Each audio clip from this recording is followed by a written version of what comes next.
Hi, I'm Suzanne McNeill, and I just got back from this World Tour Sketchbook Project in Chicago, and I just wanted to share with you a little bit of my information about sketchbooks.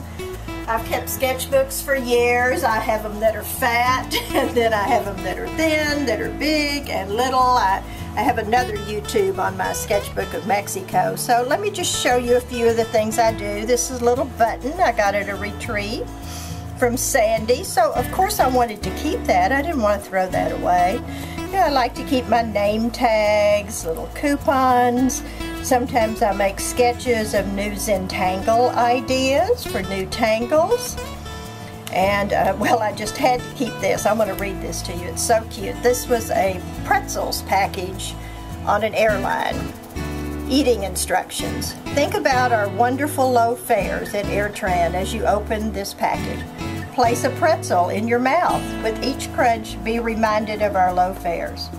As you swallow, remember again just how low the fares are. Repeat until pretzel packet is empty. Keep empty packet to remind yourself to book at AirTran, where you'll always find air lowest prices. Is that just fabulous? So I just had to keep that. I thought it was so cute. Here's a little sketchbook I did, and I kept my entry ticket, which went around my waist. I put a little pocket on the front. So I have a little pull out of my sketches. I have the advertisement for the exhibit. This was at an art museum. And inside I have my sketches that I hand drew while I was at the museum. Sometimes it's so frustrating they won't let you take pictures, but they'll always let you sketch. And then while I was in Chicago, I started a little sketchbook, doing my lettering in Zentangle patterns.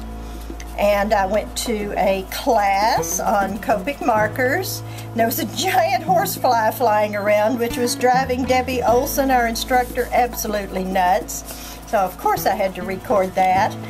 And then you might have read some of the articles in the Wall Street Journal or Boston Globe about how when you actually sketch while you're listening to a lecture, you tend to remember things more. So while Debbie was lecturing, of course I had to be sketching with my Zentangle patterns.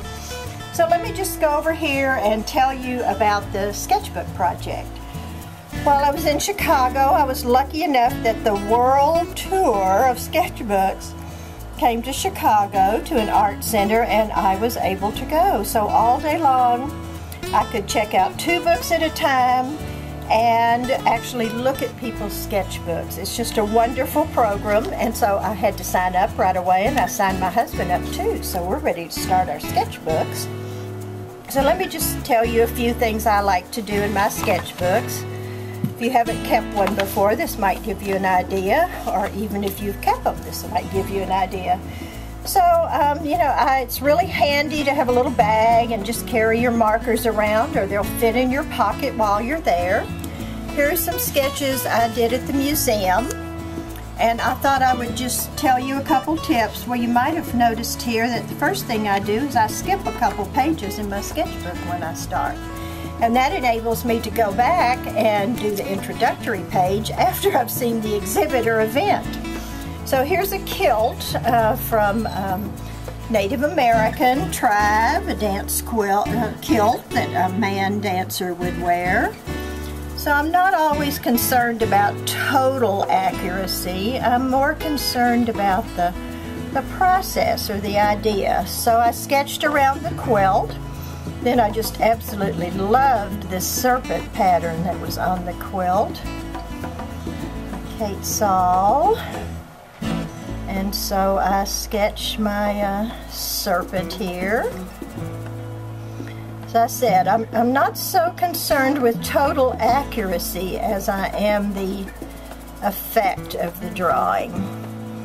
And then I'm having a hard time seeing under my hand. I'd probably turn it upside down if I were actually at the museum.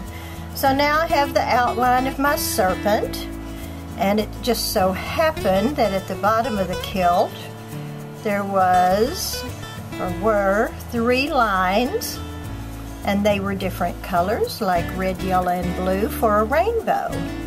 And then at the bottom there were all these little metal tinkle cones that sound like rain when the dancers are dancing.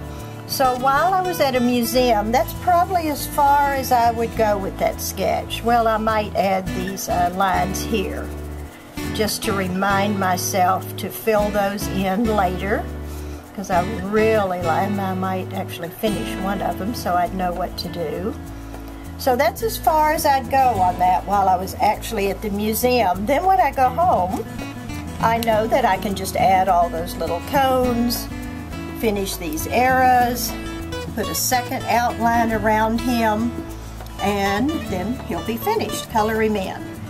So I like to use colored markers because they work so easily. And I just love these Pitt markers. This gray is just such a beautiful color. You can see I used, if you looked at the serpent, I used the black to color in the actual serpent. They come in different tip widths. Look at these colors. And all through my entire sketchbook, I really only used blacks, grays, and these 4 colors. It seemed to be enough colors for that particular sketchbook. And now I have a tip that really helps me. Let's just say I make a mistake somewhere. I probably wouldn't bother to fix that. But if I did want to fix a line, I'm using a Uniball white pen, and I can just color right over that line. And once that dries, I can draw black or colors over that again. So those are my tips for your sketchbook.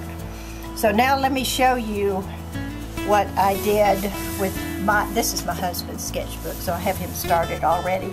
But I have my own sketchbook, and let me show you what happened to it when I worked with it. So you know I started with these sketches. I used some colored paper. I even used a package that I found out in the garage that I was ready for discards. And here's my sketchbook. It was so fat that I had to put a rubber band around it, and I had to expand the pages to make everything fit. I just had so much fun doing it. So here's the back of the package. The adhesives I used were a glue stick, a tape runner, or I really love double stick tape because it is extremely secure. I also added a little bit of stitching here on the pages.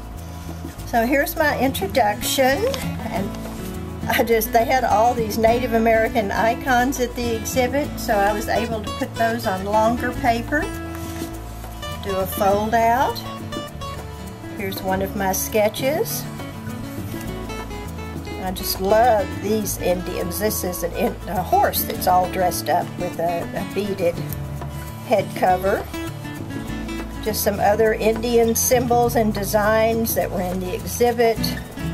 More icons and what their meanings might be. More sketches. Icons. I don't know, I could work on this sketchbook some more, but I think it's about finished.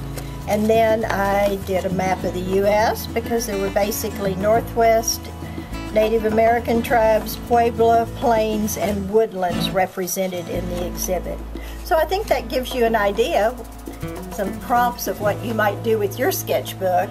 And I do have a wonderful book on doing sketches called The Art of Travel with a Sketchbook. This is by Marie Keyes, and Marie is just so inspirational. She has samples of her work and samples of art from her students. It's just so many ideas, so many things to start with. You'll just love doing sketchbooks, or love doing more sketchbooks if you're already involved in Sketchbook Project. So enjoy, and look for my book next year, 2012, at the World Tour of Sketchbook Project.